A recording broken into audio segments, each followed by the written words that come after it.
Abra sua Bíblia, Números capítulo 13. 12 homens são enviados para espiar a terra de Canaã. Quem já encontrou, diga amém. O Senhor falou a Moisés, dizendo: envia homens que espiem a terra de Canaã, que eu hei de dar aos filhos de Israel. Deus está dizendo que vai dar a terra de Canaã aos filhos de Israel. De cada tribo de seus pais enviareis um homem, sendo cada qual maioral entre eles. Números capítulo 13, versículo 25. Depois voltaram de espiar a terra ao fim de 40 dias. E caminharam, e vieram a Moisés e a Arão, e a toda a congregação dos filhos de Israel no deserto de Parã, a Cádiz, e tornando, deram-lhe conta a eles e a toda a congregação, e mostraram-lhes o fruto da terra.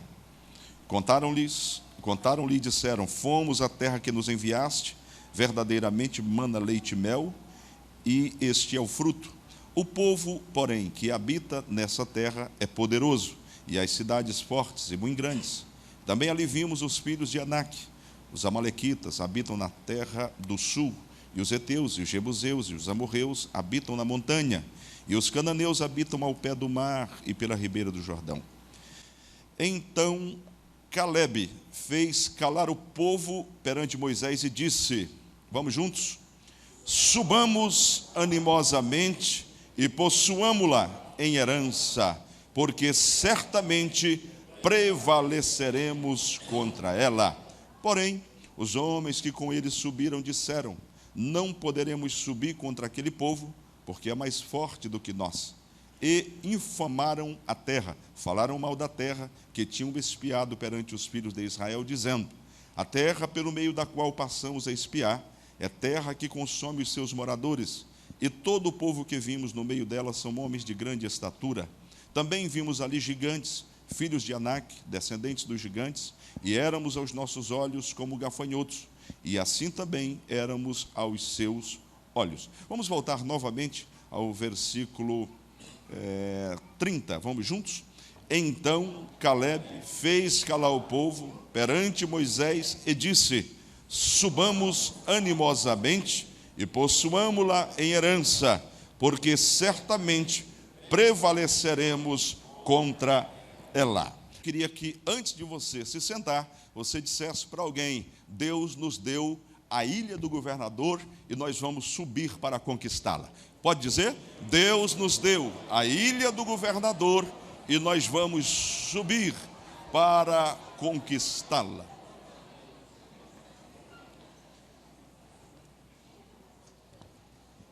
Você acredita no que acabou de falar?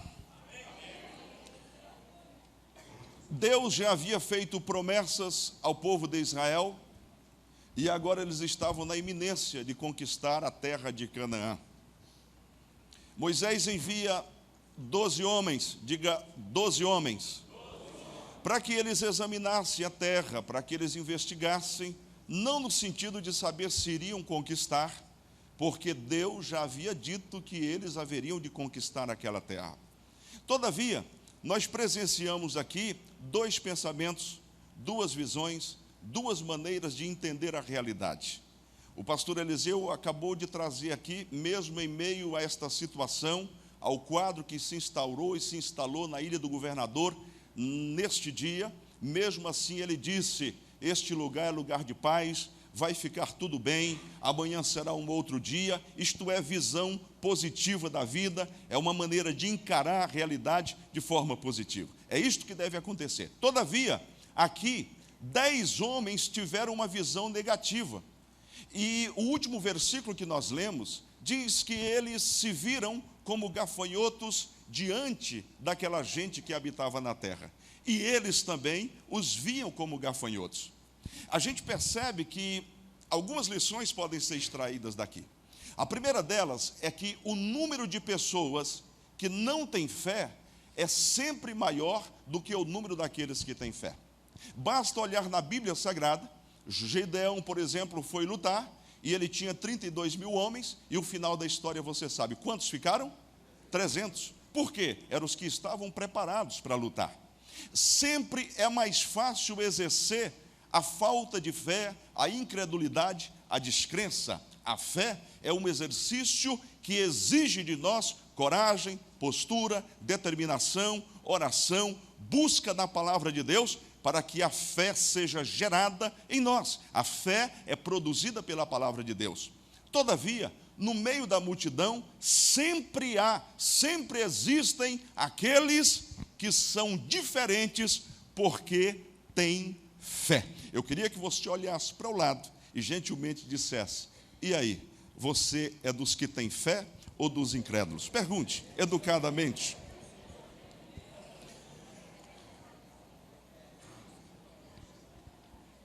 Isto é importante. Você diz: pastor, mas o senhor vai falar só da conquista da ilha?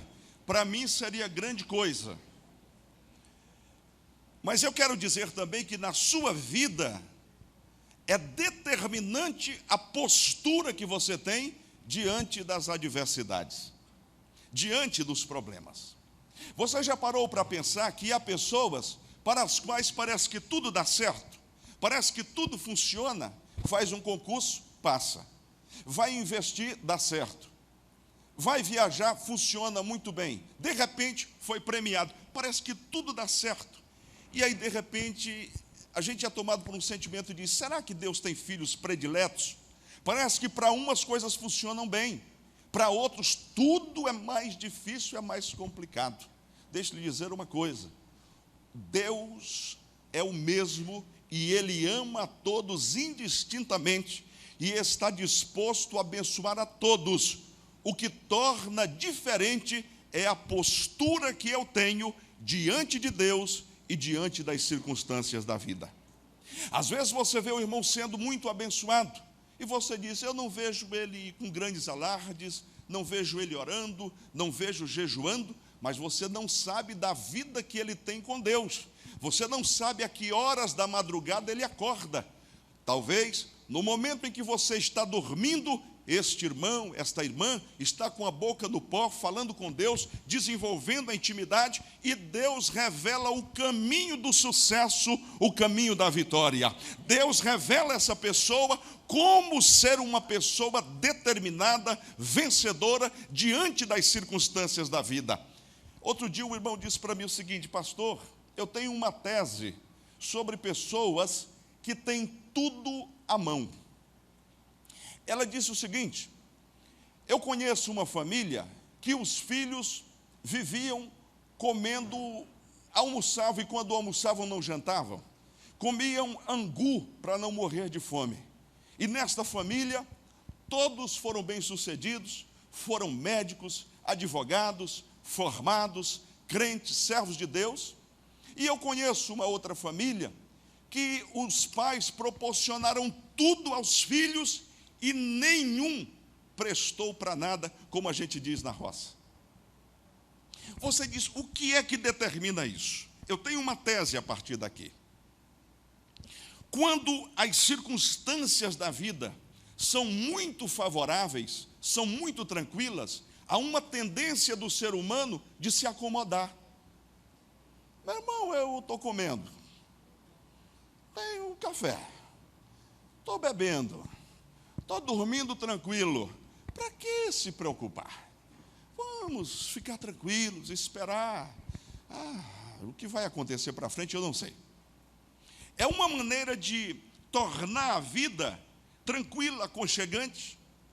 É uma maneira de ver a vida como se passando diante dos nossos olhos e como se nós nada tivéssemos a ver com as circunstâncias.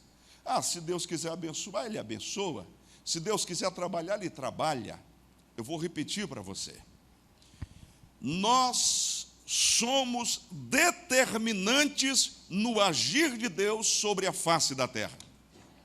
Aí você diz: pastor, agora o senhor entrou no campo teológico, porque eu entendo que Deus é soberano e Ele faz o que Ele quer. Verdade. Só que Deus, sendo onipotente, onisciente, onipresente, tendo todo o poder, Ele próprio estabeleceu as regras de relacionamento com a humanidade. E Ele diz claramente na sua palavra que a terra ele deu ao homem, para que ele pudesse governar.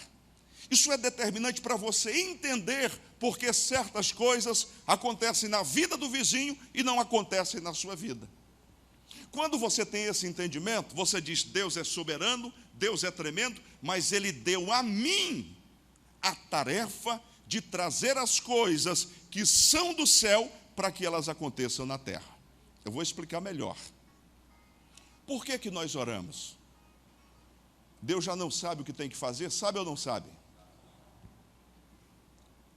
Deus quer sempre o nosso bem, sim ou não? Sim. Por que nós oramos então?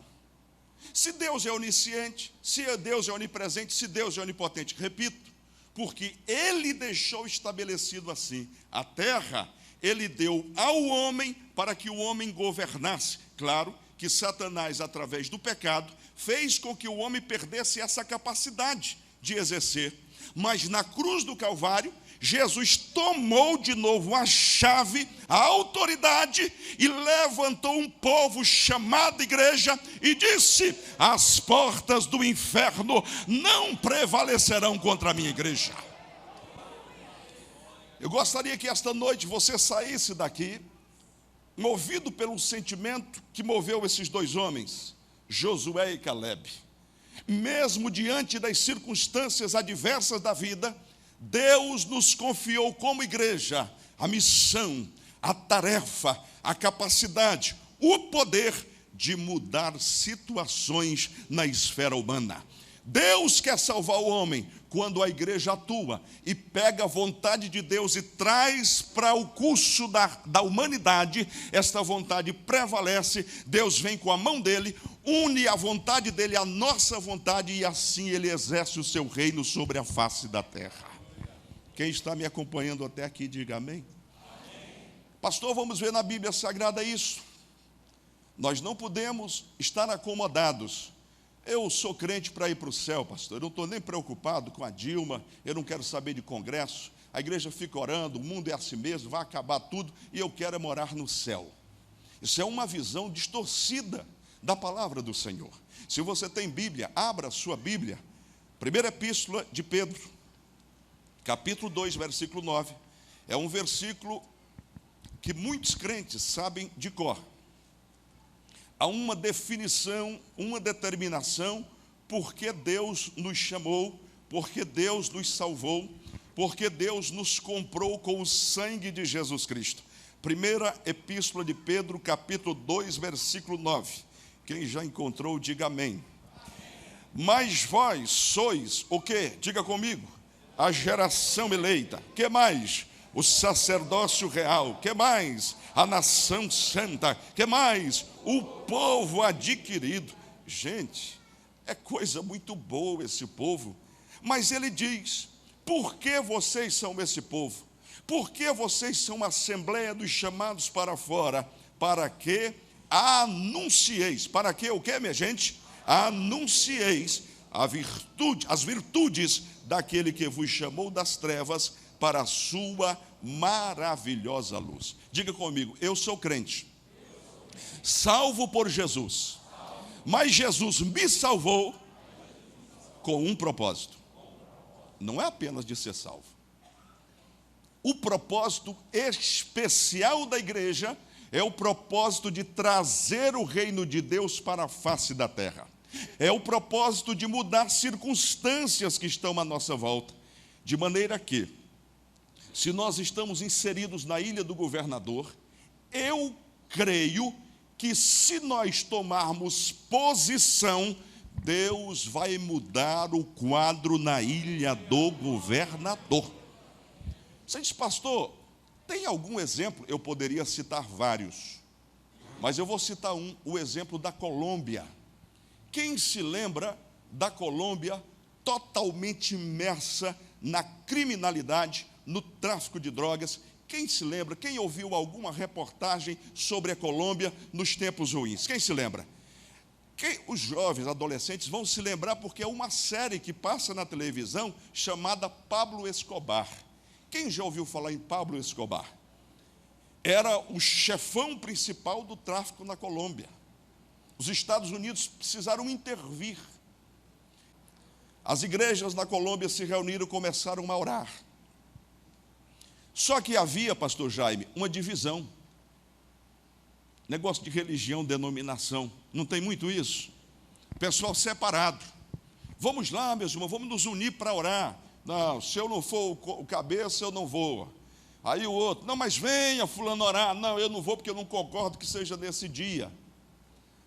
Eu ouvi e vi este vídeo e fiquei emocionado. A esposa de um pastor dizendo: o meu marido começou a encabeçar este movimento e ele foi brutalmente assassinado. Só que Deus havia dito ao pastor antes dele morrer que era necessário acontecer algo trágico com ele para que algo tremendo acontecesse na Colômbia. E qual não foi a surpresa daqueles pastores? Quando aquele pastor foi assassinado, aquilo correu toda a Colômbia, e os pastores todos se uniram, porque agora eles disseram: isso foi ele hoje, pode ser eu amanhã. Eles se uniram em oração. Irmãos, no vídeo é lindo ver um estádio, o maior estádio da Colômbia, lotado de crentes, orando a noite inteira. E 15 mil pessoas ficaram do lado de fora, porque não puderam entrar para dentro do estádio. Então alguém teve uma ideia: já que não podemos entrar para o estádio, não vamos para casa, vamos orar dando voltas neste estádio. A igreja orava dentro, a igreja orava do lado de fora e do lado de dentro. A oração subia ao trono de Deus, e Deus mudou a sorte daquele país. Eu gostaria que você saísse daqui esta noite com o coração cheio de fé. Nós podemos exercer influência dentro da ilha do governador. Nós podemos mudar esse quadro se nós nos unirmos em oração, se nós começarmos a buscar a face do Senhor. Pastor, eu não tenho tempo. Sabe o que eu percebo? E aí você sabe que minha maneira de pregar é essa, eu não tenho jeito. Deus me levantou assim e foi para poder chamar a atenção de gente, crente que não quer ser sério. Tem pessoas que chegam na igreja e sabem o horário da oração. 10 minutos, diga comigo, 10 minutos. 10 minutos é quanto dura um jogo de futebol? 10 minutos é quanto dura um filme? 10 minutos é o tempo de uma ligação que você tem com o seu melhor amigo? Mas sabe o que eu percebo? Pelas câmeras que nós temos aqui, algumas pessoas ficam dando voltas no templo, esperando passar o momento da oração.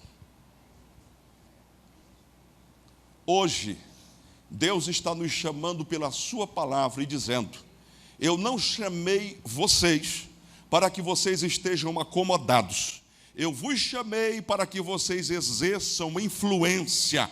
E uma igreja que quer exercer influência, ela precisa se dobrar de joelhos diante do Senhor. Não há outro meio, igreja do Senhor, aqui nesta noite, que possamos mudar o quadro, a não ser de joelhos dobrados, chorando diante do Senhor.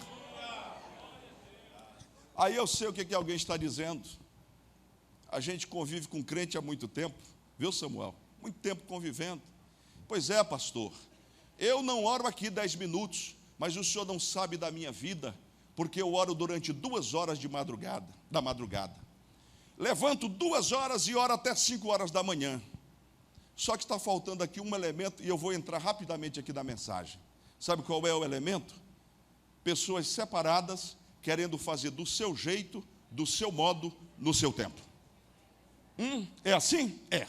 Nós vivemos um tempo de crise, de autoridade. Você diz: irmãos, vamos por aqui? Diz: não, eu tenho ligação direta com o trono de Deus, falo em mistério todo dia, pastor nenhum, homem nenhum manda na minha vida, porque quem manda é Deus. Aí transborda em mistério.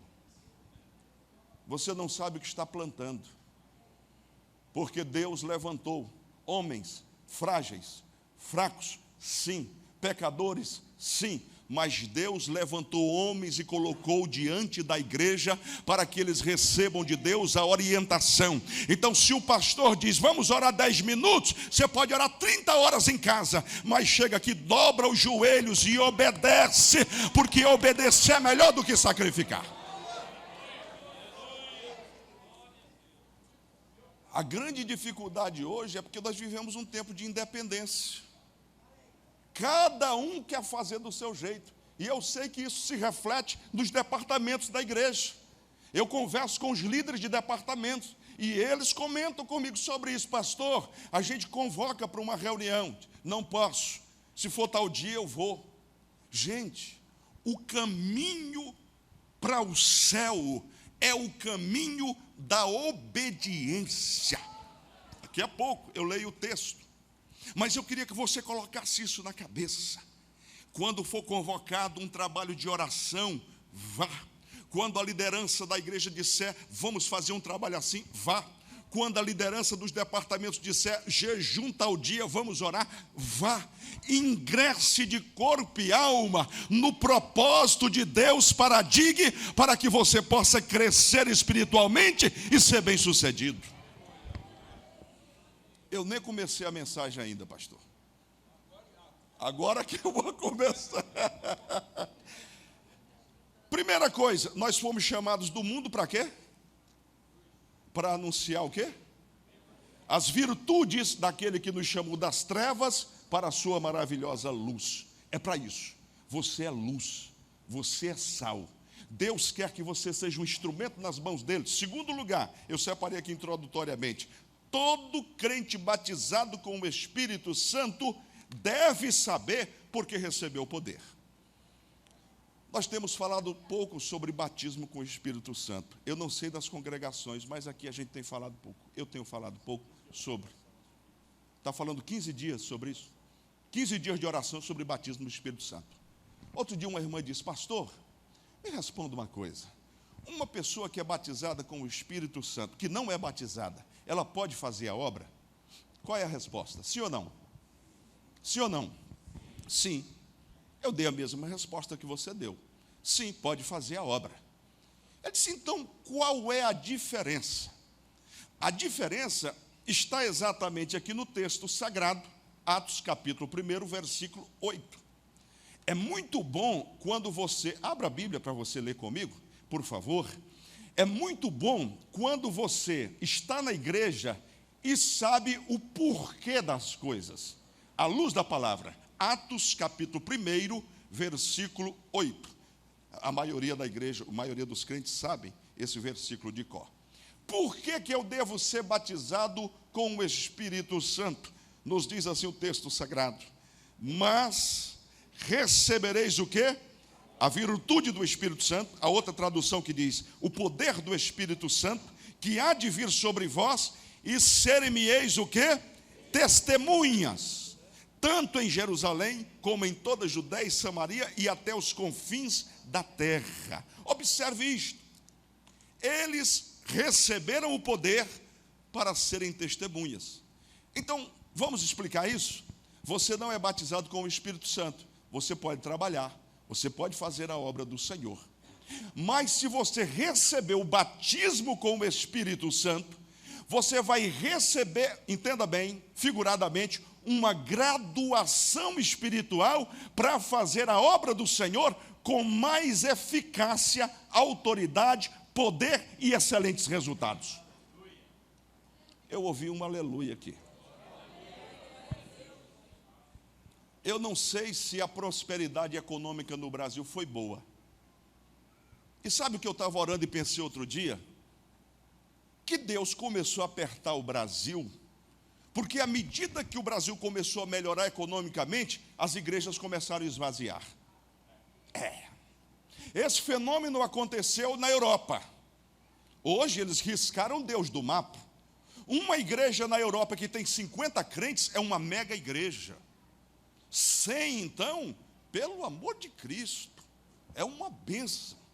Estados Unidos, eu já falei, repito aqui, pastor Jason disse desse púlpito, os crentes vão à igreja uma vez na semana quando vão, e o culto não pode ter mais do que 1 hora.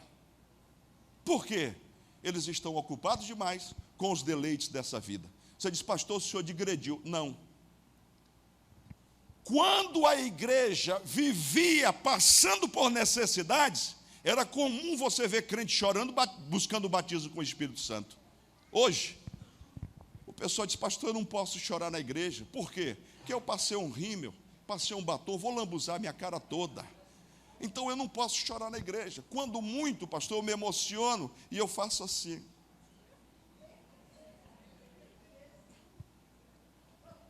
Se eu for batizado, como é que eu vou na igreja com sapato salto alto, pastor? Eu tenho medo de fazer uma coisa feia. São pessoas que estão buscando o seu próprio deleite. Deus está requerendo de nós nesta noite um retorno à sua palavra e a busca do poder do Espírito Santo. Ai, que a surabada que andarabada que abarracei que andarabada que andarabachei na base. Hoje nós estávamos orando e começamos a conversar. E crente, quando se reúne, geralmente fala das coisas de Deus.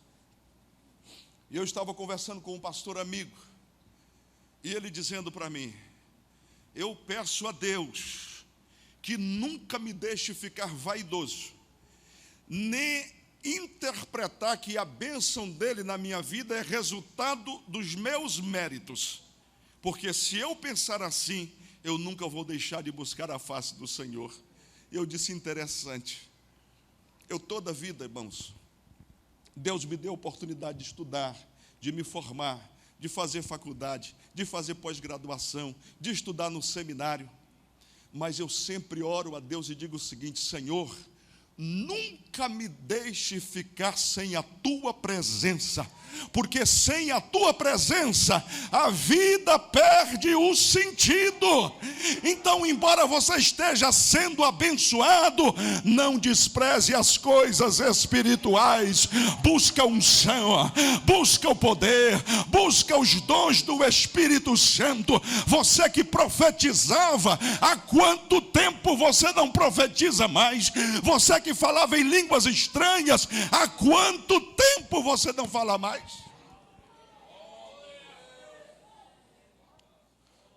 O Espírito Santo está com saudade de alguns crentes aqui.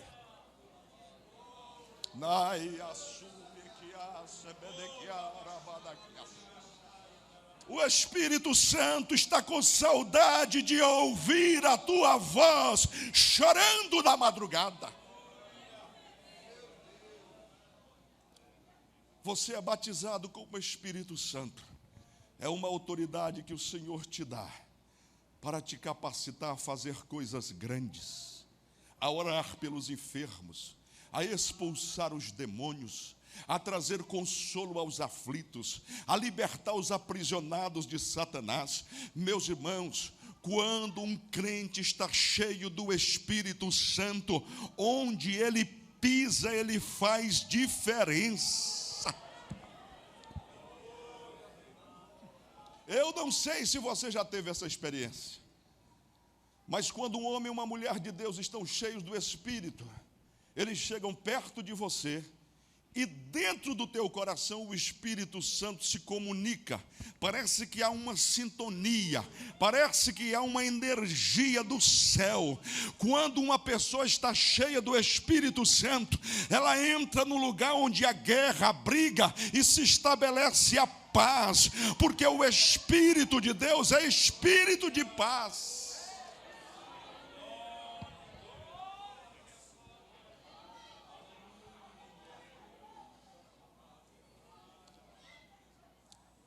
Deixa eu te colocar dentro dessa história. Eu fui procurado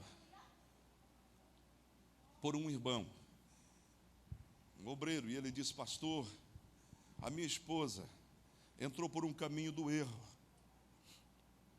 Eu já não aguento mais. E ele me contou a história toda. E ao final ele deu aquela frase, e eu estou a ponto de me divorciar. Eu vim aqui para lhe ouvir. Eu disse, procurou a pessoa errada. Eu disse para ele: a culpa é sua. Irmãos, ele quase caiu da cadeira, levou um susto, porque ele tinha colocado a culpa na esposa. Eu disse: a culpa é sua. Ele balançou. Disse: como assim, pastor? Eu disse: Deus te levantou como sacerdote do lar. Quando você se converteu, você era homem de Deus, vivia orando, jejuando, falando em mistério. Você esfriou na fé. Por isso a tua esposa entrou por esse caminho. Deixa eu te dizer uma coisa. Vai para casa, volta-te para a Bíblia, coloca a boca no pó, que Deus vai restaurar a tua casa e a tua família. Eu não acredito nessa história, não.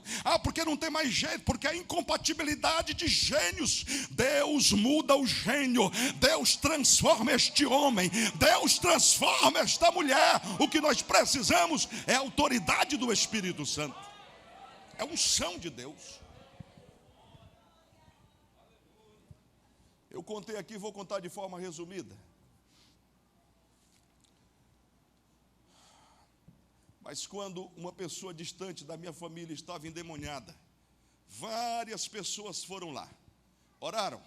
Houve uma pessoa que entrou e disse: demônio, sai. O demônio mandou-lhe a mão no pé do vidro, que a pessoa ficou tonta.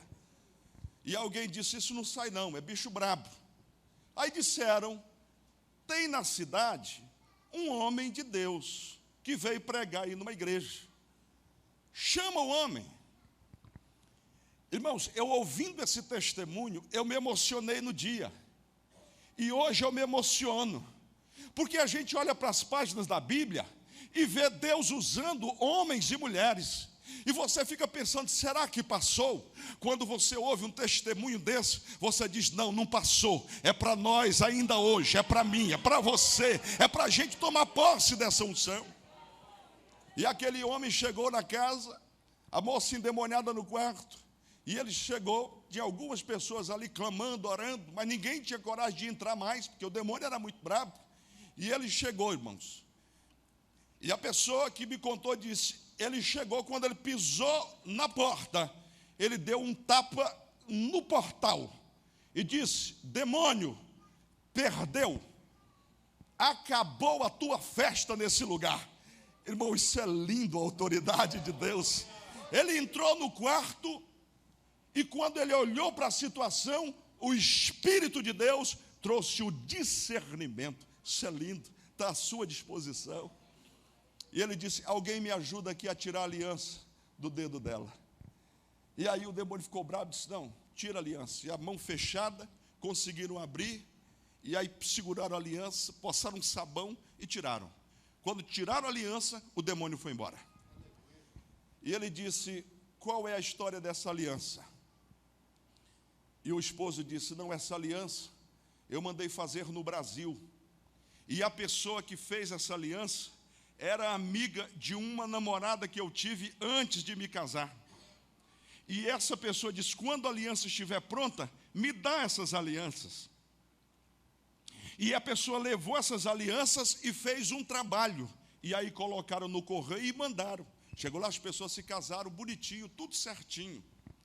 Eu lhes pergunto: se não houvesse um homem de Deus cheio do Espírito Santo, como essa situação ia ser resolvida?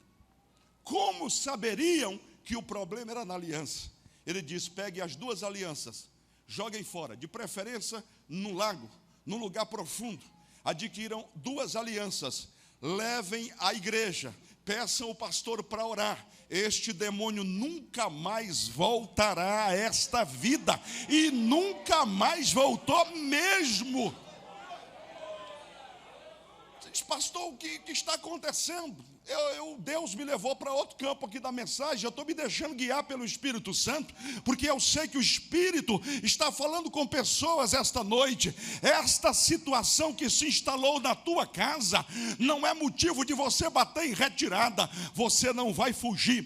Quem vai fugir são os demônios. Começa a buscar a Deus, começa a buscar a unção do Espírito Santo. Deus vai te revelar. Se tu tens o Espírito Santo, começa a glorificar a Jesus. Jesus. Fala em outras línguas agora. Oh Espírito de Deus, vem sobre a tua igreja agora. Compartilha os dons espirituais. Batiza com o Espírito Santo, Senhor. Dá autoridade à DIG para que sejamos mais do que vencedores, para a tua glória, para o teu louvor.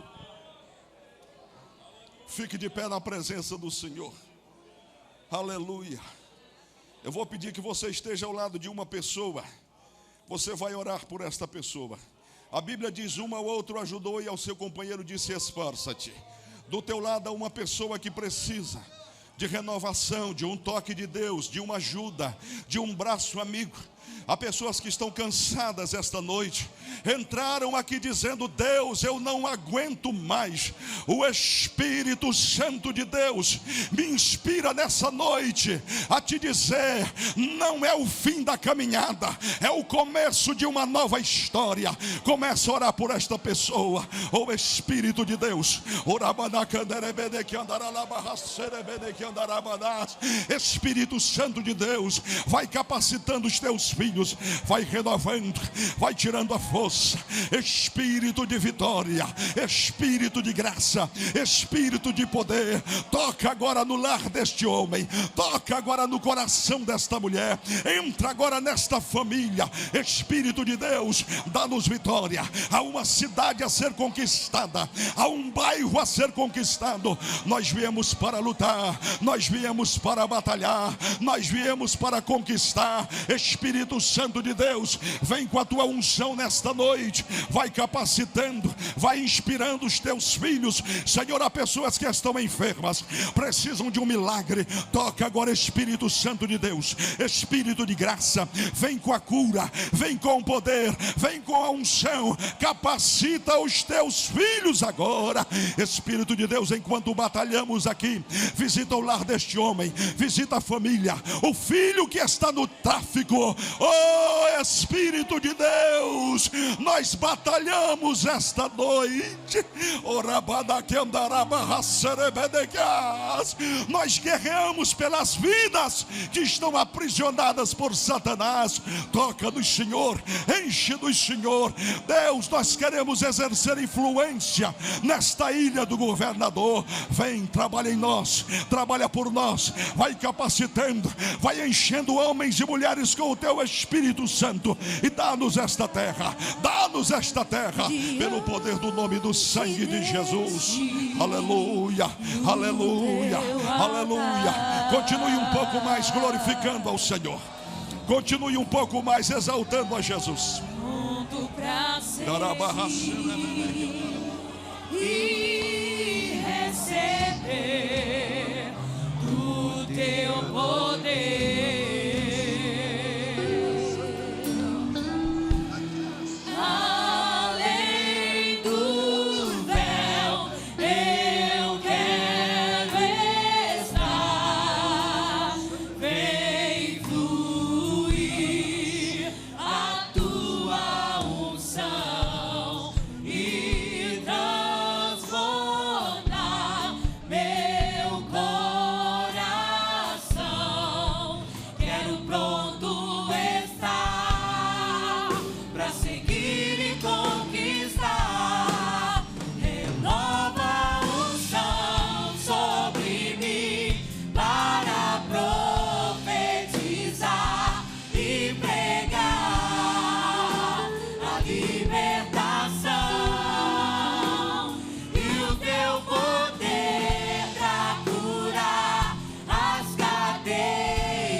Fazer a minha vida mudar. Em meio às lutas eu vou triunfar, pois eu sei que só em ti confiar. Se o inimigo quiser me combater, não há nada que me faça temer. Não importa o que enfrentarei, com a unção imbatível serei. Oh, aleluia, aleluia, aleluia, aleluia, aleluia. Quantos estão sentindo que o Espírito Santo está aqui nesta noite? trabalhando, ungindo, abençoando, confortando.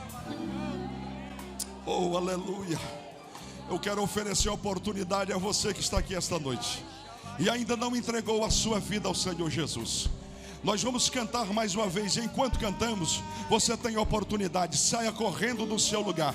Venha se entregar ao Senhor Jesus. Você que está afastado da casa do Senhor, volta para Jesus esta noite. Enquanto nós cantamos, é a grande oportunidade. O Senhor quer te libertar. O Senhor quer entrar na tua casa. O Senhor quer entrar com providência. Vem para Jesus. Vai fazer a minha vida mudar. Em meio às lutas eu vou triunfar.